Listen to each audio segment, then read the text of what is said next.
So here we are. Before we begin, allow me at least to pawn it.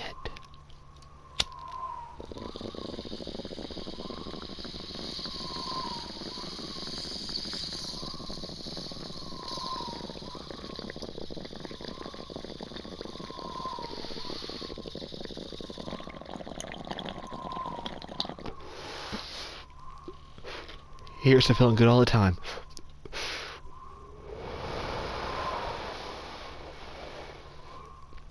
And now a swig of beer. Oh. Right then. I believe we are ready to go delve into the super fucky, super expansive, episodic finale that is the final episode of No Going Back. And just to put things into perspective for you,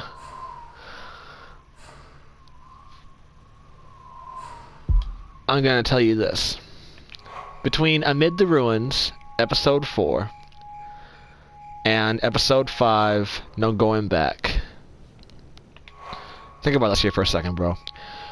Episode 4 dropped May 13th, 2013. Okay? Oh, no, sorry about that. Episode 4 dropped July 22nd, 2013. Sorry. May 2013th was Episode 3. So, May 13th, July 22nd, August 26th.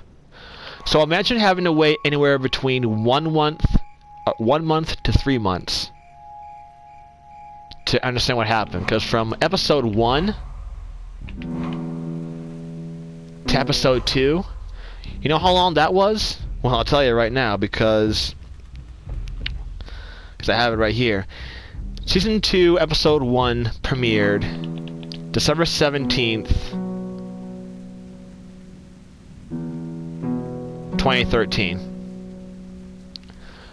Okay? So, late 2013, this is when this episode came out. I remember exactly where I was, too. I was a fucking... It was my senior year. It was my senior year. That's when it first dropped. 'Cause I remember watching videos for junior year. So, Episode 1 dropped December 17th, correct? This episode, A House Divided, did not drop until March 4th, 2014. So 3 months, bro. About 2.5 to 3 months it took for me to find out what happened between Episode 1 and 2. So you already know I was already pissed off about that. And then from 2 to 3, it was March 4th to May 13th. So about a month and a half to 2. And then afterward, July 22nd. So about 2 months. And then the last one, a month. So that's a certain perspective of how much I respected these episodes as a kid growing up, because I thought, okay, as long as I pay $5 when they drop, or $4.99, that's how much they were when they first individually dropped, I can find out what happens, and that's what I did, and that's what I look forward to. Like, that's all I could think about most of my school day. It's like, I didn't even remember what the fuck I learned half of the day. All I wanted to know was that what happened to my group, what happened to my favorite group. And I love the fact that they brought Walking Dead's world onto a video game format, a good video game format. But anyway, I'm getting ahead of myself. Let's go, if you will. Let's talk about Episode 5 and No Going Back. Because, man, this episode was tough, man.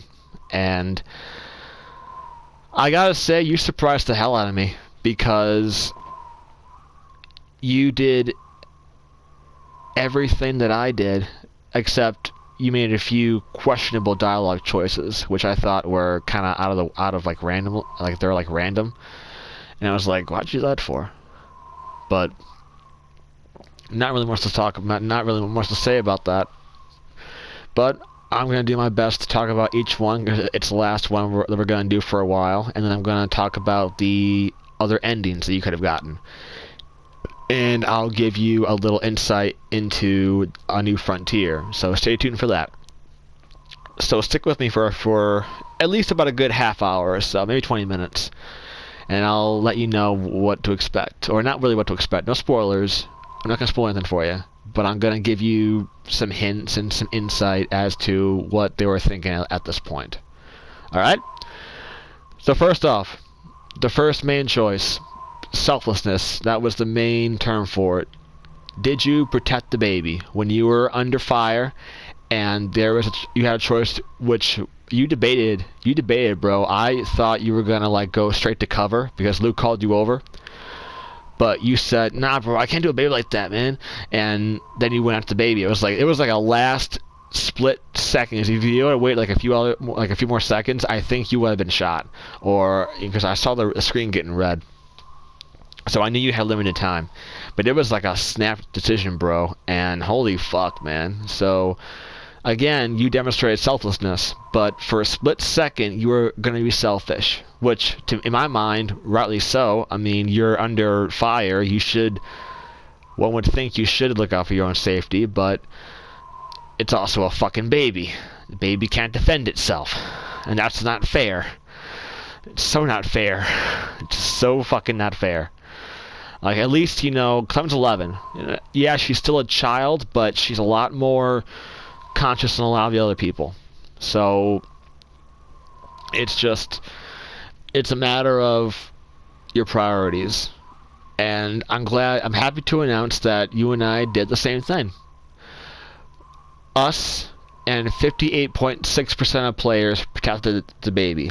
That means a total of 49.4% of players decided to go right to cover right away.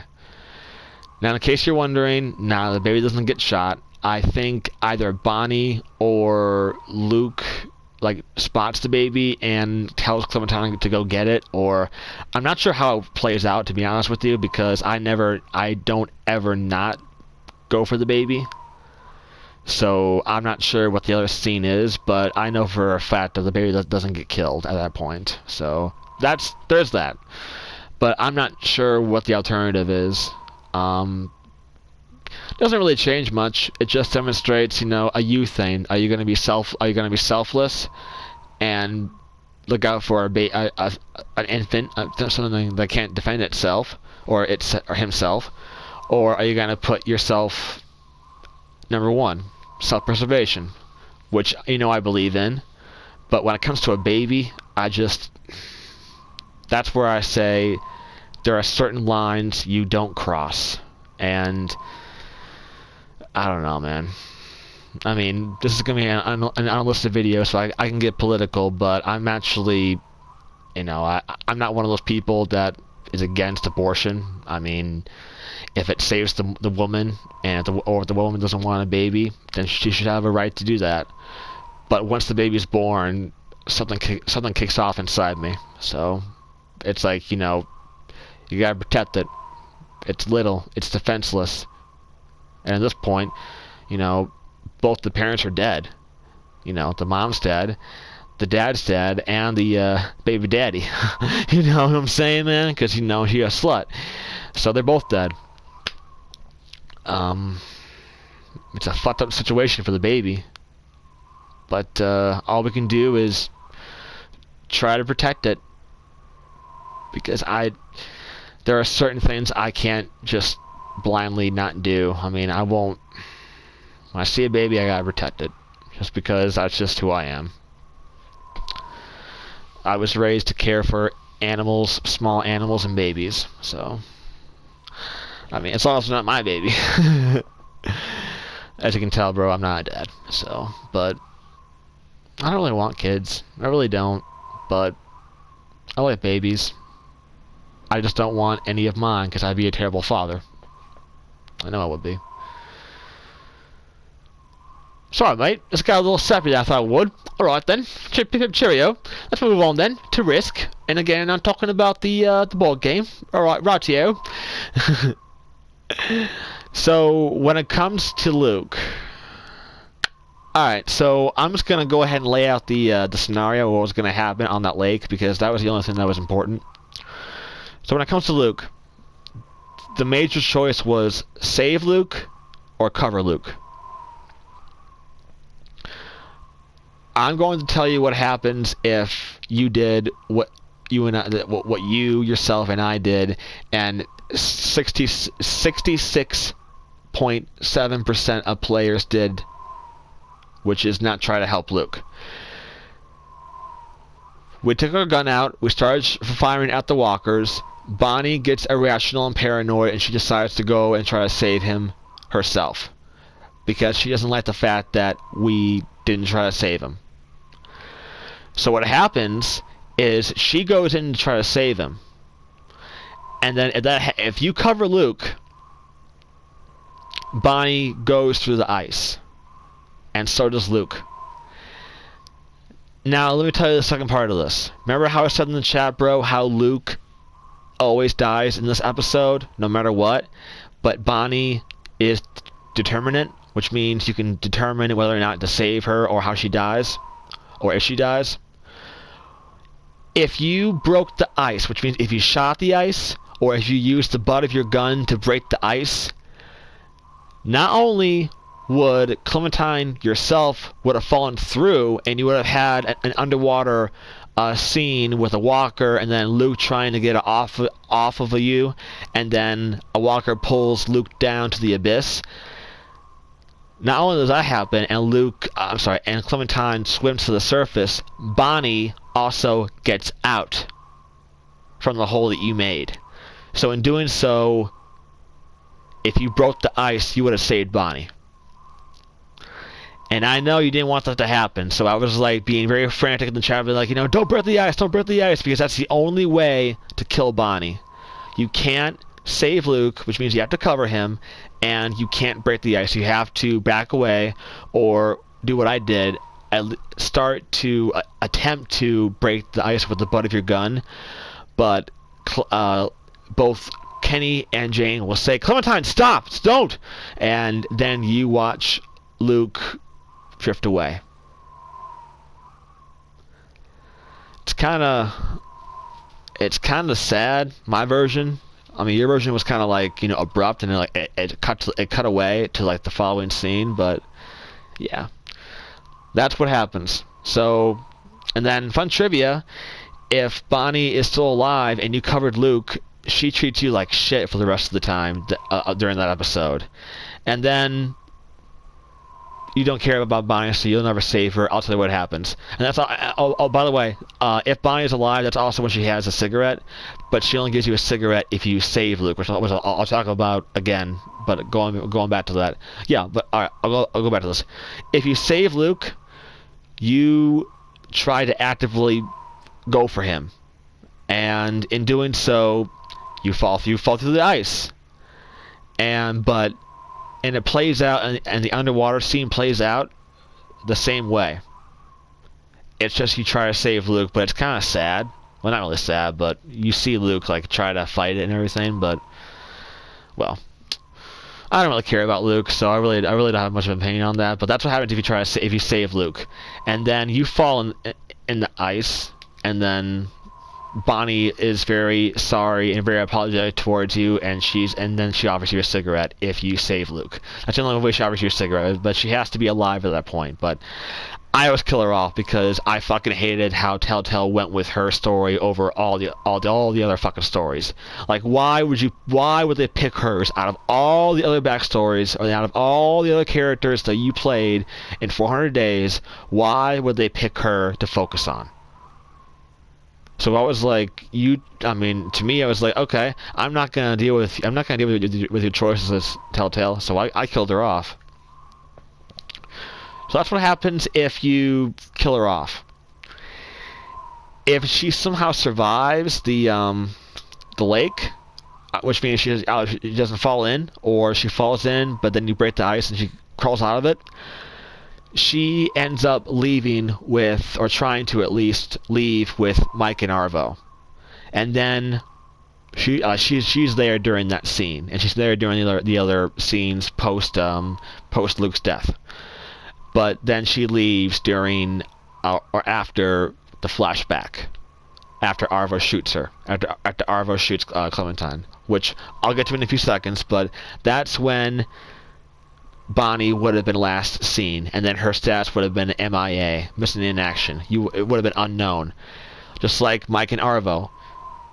After this episode, their status is unknown. We have no idea where they're at. Did they live? Did they die? Who knows? Just like how Lily from season 1 is unknown. We have no idea if she's dead or if she's alive. We all hope she's dead, and I know she's dead. She's very much dead, bro. She's dead. So anyway, moving on to loyalty. I'm not sure who in their right fucking mind would ask to leave with Mike. Like, we picked our side. Our side was the baby and Kenny, and at that point still Jane, because you and I still like Jane. I'll get to Jane in a few minutes, but let's talk about loyalty first. We had our group. We had our sides. Cliques were forming. It was like too clicky. That's probably why I hated the group, or this group of season 2. It was too many cliques. There was like 2 people or 3 people on one side and the other people on the other. Nobody was on the same page. So I don't know. I guess at that point it's hard not to form cliques, but I don't get it. But anyway, 80.9% of players, which means you, myself, and 80.9 didn't ask to leave with Mike. We either screened for Kenny and Jane to help, or I think Arvo put down the gun or something. I'm not sure. I'm not sure what the other one was, but we didn't ask to go with Mike. But to be honest, this choice is all like, personal preference. The game tried too hard to force a connection or a bond between a lot of characters, and that's why I didn't like a lot of characters in this season. They tried, the writers and the developers tried too hard to force a bond, which was just not there or shallow as fuck. Like, why would anyone want to leave with Mike and Arvo? Which, to answer my own question, 19.1% didn't want to leave with did want to leave with Mike. And back to back to Luke, 33.3%. Yeah, so 33.3% of players tried to help Luke. So that tells you how little people cared about him in this version. Or they were like me and they knew that no matter what you do, you can't save Luke. So everyone from the cabin by episode 5, yeah, they're all dead. They're all dead. It doesn't matter. Which is also maybe that's why I didn't like them so much, or maybe that's why they were killed off. Because I remember when these episodes were first coming out, I remember people either loved the cabin group or despised them, or there really wasn't a lot of gray area, because my favorite character from the cabin was killed off right away. That was Pete. And then Alvin, and then Nick. And so the favorite ones started dying off, right away. And then by the end of this season, they were all gone. Luke, Carlos, Nick, Pete, Sarah, Rebecca, and Alvin, they were all gone. So yeah. And then you met Mike at House, and then Arvo fucking, drew a gun on you in episode 4. So fuck that guy. And then, in doing so, the fucker shoots Clementine, which causes one of the most trippiest scenes. Well, I shouldn't say one of. Yeah, I know what? It's high up there. One of, I had no idea if that was real or not, bro. I had no idea if that was all a dream. I didn't know if, I was kind of expecting the scene to, be like, you remember they were driving in the RV, Lee had just, found out that Doc was bitten, and then the next scene was Kenny driving upon the train. Maybe, play as Clementine from that point on, trying to prevent some stuff. Or, I don't know, causing a different perspective to happen. I thought a part of me wanted that to happen, but I was like, no, it has to be, something has to be, not right. But I will say this though, your flashback was very different. Well, I should say flashback, dream, near-death experience, because Lily was gone in the RV, and the dialogue it was kind of similar, but it came down to Lee asked me, "Do you think we should let Lily stay?" And then it gave me the choice of I don't think so, or I don't know, or maybe, and I said I don't think so. And Lee was like, "Yeah, well, I'm not sure if I made the right call." And I was thinking to myself, "Oh, you did, bro. You made the right call. I wish we would have shot her in the head, but leaving her behind was the second best choice." So that was the only difference, because of course, you decided to keep Lily on the RV with you. So it's tough call. It's a very, very tough call. But after that flashback, one of the most craziest fucking next few scenes happened, and it was just so fucking, oh man, it's just, my survivalism was at a fucking 100 at this point, and the two of them were fighting, like, it was going back and forth, and I was just like, oh my god, you guys are acting like a bunch of fucking idiots. Like, she's pissing him off, he's pissing her off, and it's like back and forth, and it's like, gotta get away from that. And at this point, I'm thinking to myself, okay, well, someone's gonna hurt somebody at this point, so I gotta be on a certain side. And I'm all thinking about this systematically the first time playing this game, like, about 8 or 9 years ago. And I just, like, I remember it vividly, and I'm thinking to myself, something's gonna happen. He's gonna either crash, or she's gonna reach for him, or make him crash, and that was when I was thinking, okay, there's gonna be like a big, big problem. And then they hit the roadblock, and as soon as that happened, it's like I started getting into my head that wait a minute, all these characters so far have talked about, oh, Kenny's a bad guy, he's a broken man, he's dangerous, and blah blah blah, but they're all dead now. And it's like Jane was trying her hardest to get me to, like, I don't know, turn on him in a way. And it was, like, very manipulative and very gaslighty. And I was thinking to myself, bitch, you are acting kind of psychotic right now. You're provoking him in a way that I wouldn't do. Because, yeah, okay, he's a little shattered. He's a little, out there. But, the guy lost his family. His wife killed herself right in front of him. His best friend had to shoot his son in the head because he was bitten by a walker. He lost his best friend to a goddamn walker bite. Got separated from him. Was alone for however many months between the time jump. Met up with a girl who fell in love with him. They found love. They found peace. They found another group. They found a small lodge, and then it all fell apart again. And then she ended up dying. So it's like everything was happening again, deja vu. It was like constantly, like a constant, rotation. It made you think if there was a god, that he was making Kenny dance like a fool in the palm of his hand. But the idea is completely absurd. He just had a bad run of luck. So once we get separated, it was just like, it felt like everything was staged in a way, like stumbling upon the rest stop, and then all of a sudden finding Kenny, and then Jane coming out of the fog, well, not the fog, the snowstorm, but then all of a sudden, where's the baby? She had the baby out with her. What happened? She didn't say anything. She was being cagey about it. She had told us before that she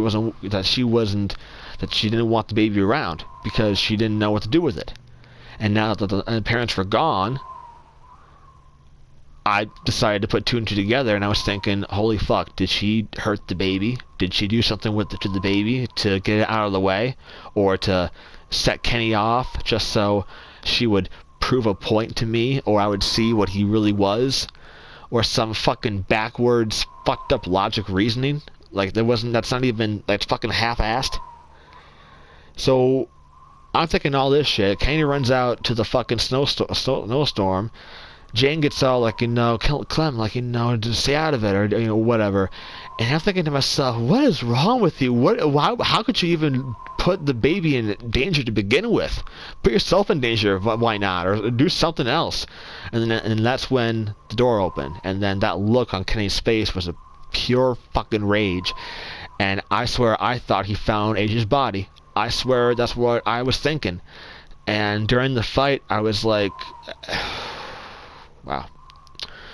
First time seeing that fight play out was just like, because the entire time throughout the episodes and throughout the entire season, there was a lot of talk going around on rumor boards and forums and whatnot about how the big epic fight, the last final choice, was going to be, having to save either Kenny or Luke. Well, we were wrong. I didn't think that. It was Kenny and Jane. So they have a big fight, and at this point, I don't like Jane anymore. I liked her when I first met her in episode 3, but then her true colors bled through, and I just couldn't understand why she was being such a fucking, she was being a problem on purpose. She did all that just to prove a point. That Kenny had lost his goddamn mind and he was ready to attack and kill anybody who he deemed was a threat. And why would you assume the role of a goddamn baby killer? That's the worst role to assume.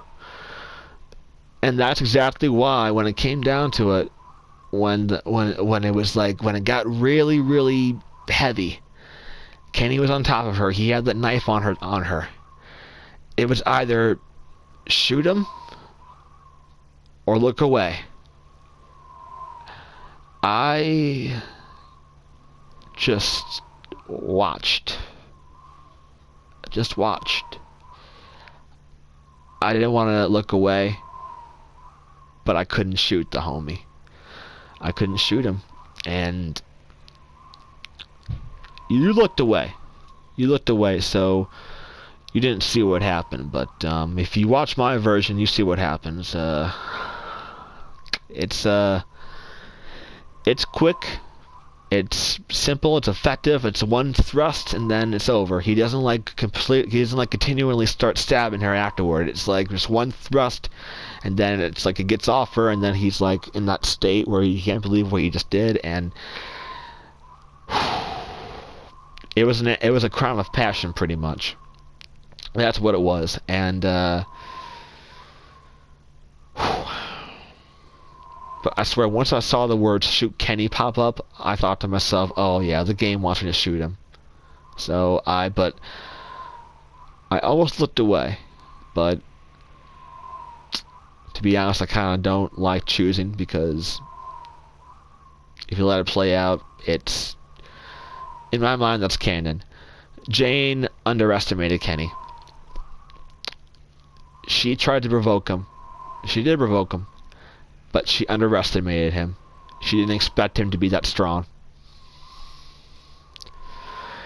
And rage does that to a person. It gives you strength. It gives you focus. It makes you a lot more powerful. And then right after, like seconds after, you approach him. What's one of the fucking choices? And you caught that too, bro. Shoot Kenny. And that's when I realized, how dare you, Telltale? You're trying to make me kill Kenny. You're trying to make me throw away the history I had with this guy from a season ago just because he's done something that's heinous or that's justified. Well, at least at that point in time, they fucked with the wrong one on that one, because they knew that I was gonna... Well, they didn't know. And at least half of the people did what we didn't do. 50.9%, which means the majority of players shot Kenny, but it's not that far off. Well, it's not 51, but it's not quite there yet, but it's a little bit more after that then too, which means we're in the minority. Us and 49.1% of players didn't shoot Kenny. which means for the majority of players at this point, Kenny is dead in their game. Now, that doesn't necessarily mean that Clementine's with Jane. So that's good, leads into a segue of the endings. And I think I'm at a half hour, so I'm gonna take about maybe 20 minutes to talk about the multiple endings. So survivalism. Did you shoot Kenny? No, we did not. Friendship. In the end, who are you with? Now let me tell you the number of ways this can go down. You can be with 3 different people. Well, let me say this. All right. There's 5 different endings, bro. I'll put that out right now. There you go. There's 5 different endings that you could have gotten, and you and I got the same one, which you and I were with Kenny. Now I know you're kind of curious as to why it was so low, but us and 21.4% of players are with Kenny, which means 78.6% of players are somewhere else. Now, let me tell you why the margin is so wide. So, if you're like us, you didn't shoot Kenny, you looked away, or you saw it happen, or you saw whatever happen, you had the option to either, during the dialogue, the last dialogue option after you talk about, or after Kenny talks about, hey, I didn't want to do that either, but I thought she killed Elvie, Clem, and she could have stopped him at any time by saying he was fine. The choices were, Kenny, you are dangerous, I believe you, or you're right about her. If you would have chosen Kenny, you're dangerous, it would have given you an option to leave Kenny behind. Take Elvin and leave Kenny behind. Which means you would have left him. Which means you would have been alone with AJ. Which, there's also an ending. An ending of being with Kenny, and an ending of being alone with AJ. But that's if you decide to leave him. We didn't do that. On their side of it, if we leave with Kenny, if we leave the rest stop with Kenny, but we decide to stay at Wellington, that's also an ending. So Wellington, alone, Kenny. So far, that's 3 endings. Okay? Those are all separate ways to get there and whatnot. And now I'll go back to survivalism. If you decide to be like the majority of players and shoot Kenny, a scene plays out, it's very sad, and eventually Kenny dies.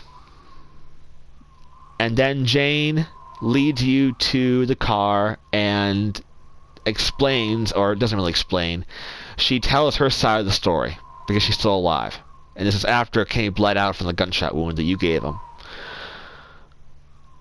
You have the option, again, of either to leave Jane after hearing her explanation, saying, you're fucking, I don't fucking trust you, or, you're fucking dangerous, or whatever. Or leaving the rest stop with her. If you left Jane, and you left with AJ, that would have been being alone too. So that's another way to get alone. And the third way to get alone is if you let Kenny kill Jane and then you shoot Kenny afterward.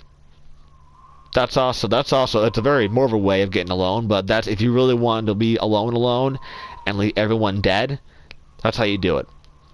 Because otherwise, you leave someone behind.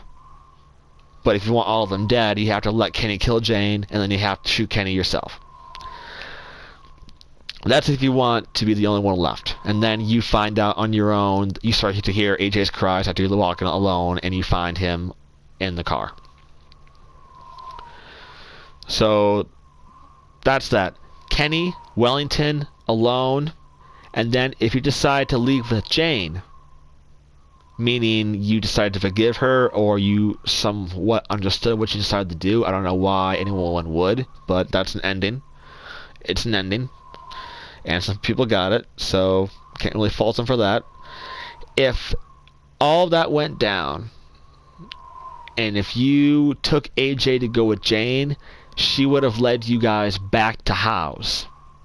That's right, you would have gone back to House. You would have gone back to Carver's camp, and you would have also found his body, you know, what Kenny did and whatnot. And in actuality, the herd was gone, and the supplies were still there. So, I guess she was partly right, but I couldn't risk the herd, man. I didn't think that the herd would have passed through that fast, but it did. So that's what happened. But afterward, about a few minutes in, a family stumbles upon the house. It's a man, a woman, and a son, and they ask you to let them in. And the final choice is, like with Kenny, leaving Kenny or staying at Wellington, let the family in or turn them away. So, pretty much, it's either, those are the endings, bro. Either Clementine with Kenny, Clementine at Wellington, Clementine with Jane, or Clementine alone with AJ. Because I mean, AJ is a constant. He'll stay there no matter what. He survives this season no matter what. And Clementine does too. She survives this season no matter what. It's the other two that are determinant. And if that's why there's like 78.6% of players that did something different. They could be either alone with AJ, which is probably the best. It's probably the I would say the second best case scenario, because at least you can protect AJ. But I don't know, bro. I don't think you want to be alone with the baby. But yeah, that's an actual ending, bro. You could be alone with AJ.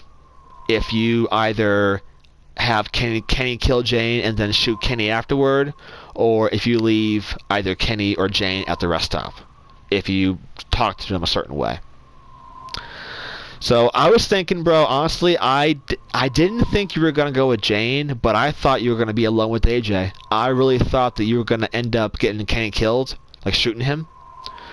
And then I thought that once you found out what was going to happen, what happened with Jane, that you were going to be like, oh, fuck you, bitch. And then I thought, I'm out. I thought you were going to leave her.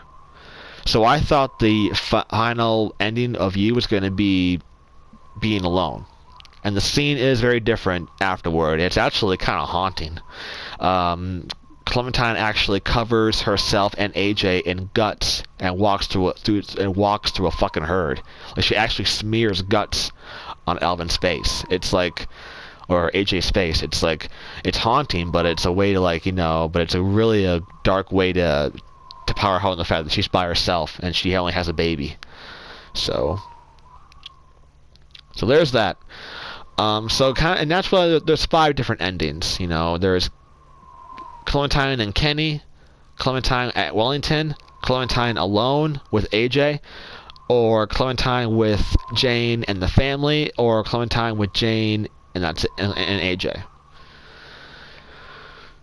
So that's why it's 78.6%. There's a lot of different variations. There's 4 different versions that anyone could have gotten, and it's not all shooting Kenny. But then again, if majority of players shot Kenny, that means majority of players are either alone with AJ or they are with Jane at the house with the family or not with the family. So that also rules out Wellington. So,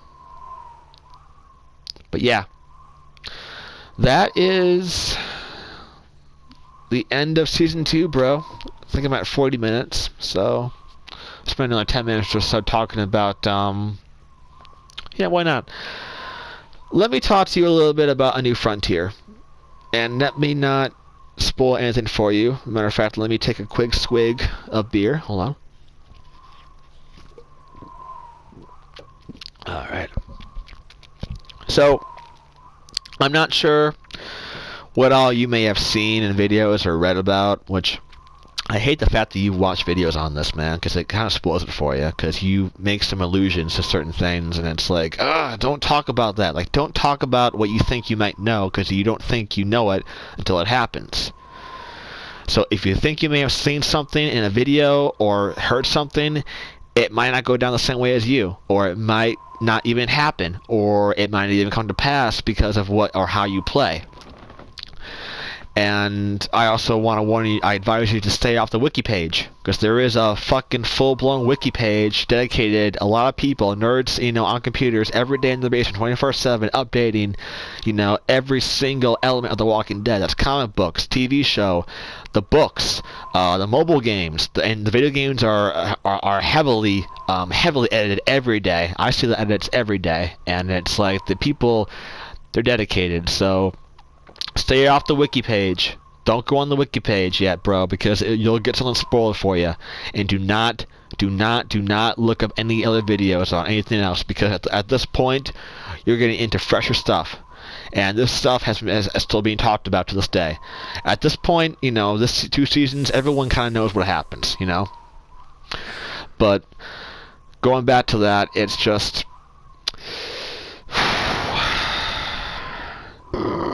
trying to think about what to say to you without spoiling anything to you.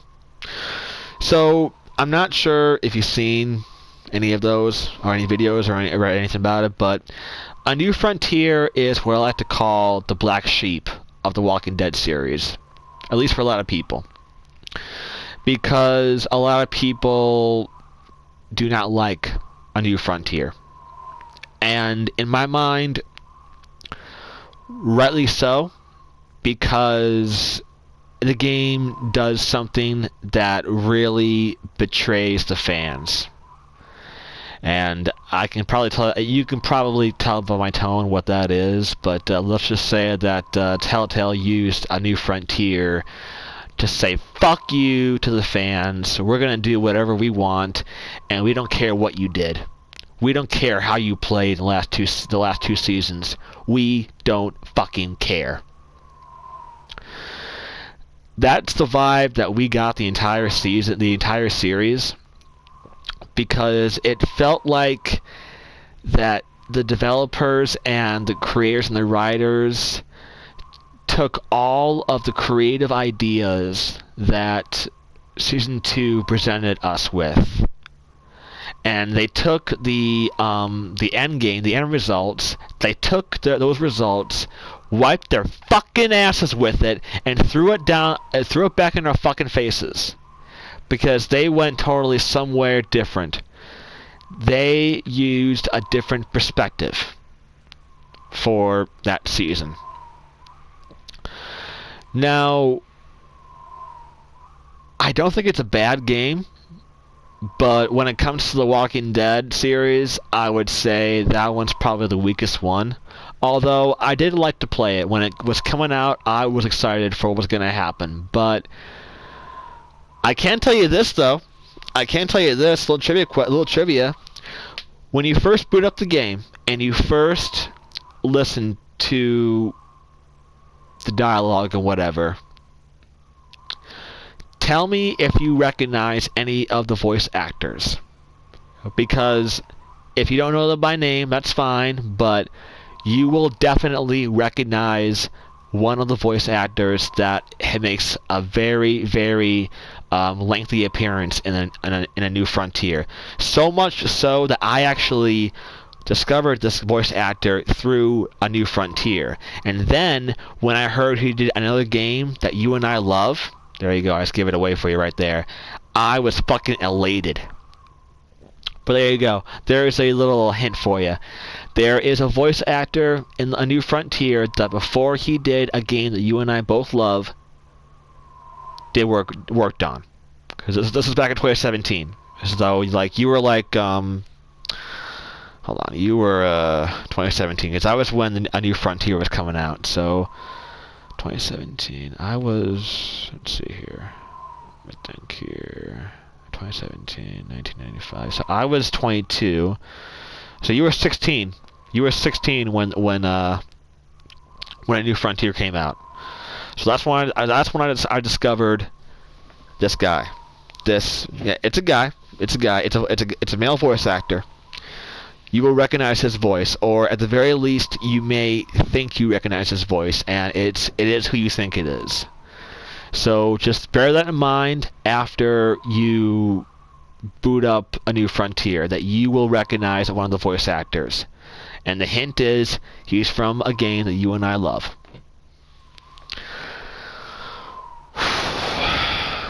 Well, I think that's pretty much about it, bro.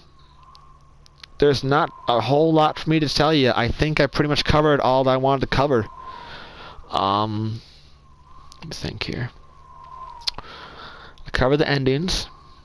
I covered A New Frontier, possibly. Oh, also, if you decide to make room on your hardware or on your system, you can, by all means, delete the game data, but make sure you still have your saved data still on your storage, because A New Frontier is going to import its Season 2 to build off of that. So as long as you have the save data on file, you should be, or not on file, on storage, you should be able to pick up right where you left off, and it'll say, like, hey, this is where you were at. Otherwise, you have to, because A New Frontier offers this. If you start fresh, there's a story generator where you have to answer questions to generate your own story or your own backstory. That's kind of hard to do because you can't necessarily nail all the key elements that the game wants to present to you. So it's better just to keep the save data on your storage, because it doesn't take up that much space, and use that to build off of for A New Frontier. All right, and you might not get what's going on when you first boot it up, but don't worry, you're not supposed to, because what it does is the game offers you a different perspective. That's all I'm gonna say. So what I mean by that is it's a different perspective. It's from a different point of view. It's what, like, I don't want to say another group, because it's like, it's still The Walking Dead. I mean, we're still gonna follow, the group and everything, but like I said, A New Frontier is the black sheep of the Walking Dead series for a reason, because it offers a new perspective, and it made fans feel like that all their effort and time that they wasted, or not wasted, that they put into creating their perfect story was just thrown in their face after it was shat on by the developers. Because Telltale didn't care what we did. And I can tell you this right now, bro. What you did in Seasons 1 and 2, honestly, they don't matter. They don't matter. And I cannot tell you that after 2 seasons in. They don't matter. Well, I shouldn't say that. They do matter in some capacity, but not in the way you think. It's just a reference board, pretty much. So, there's that. So, I'm going to leave you now, Devon.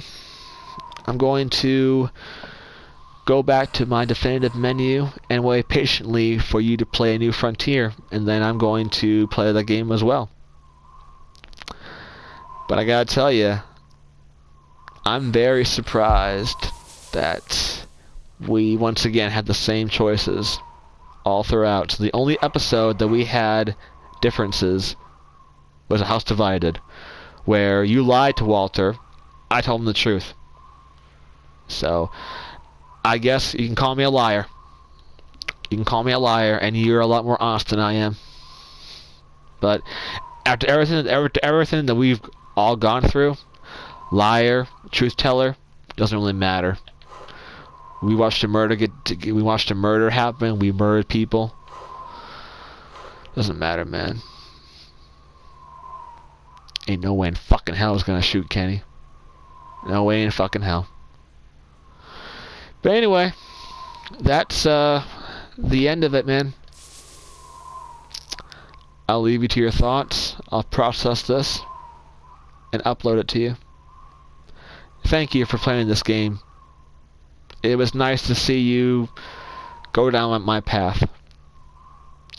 And I'm excited for a new frontier, although I'm not sure what you're going to do for that season. It's going to be very different. But alright, man. I'll talk to you later. Sorry for the long video, but I had a lot to talk about. Peace!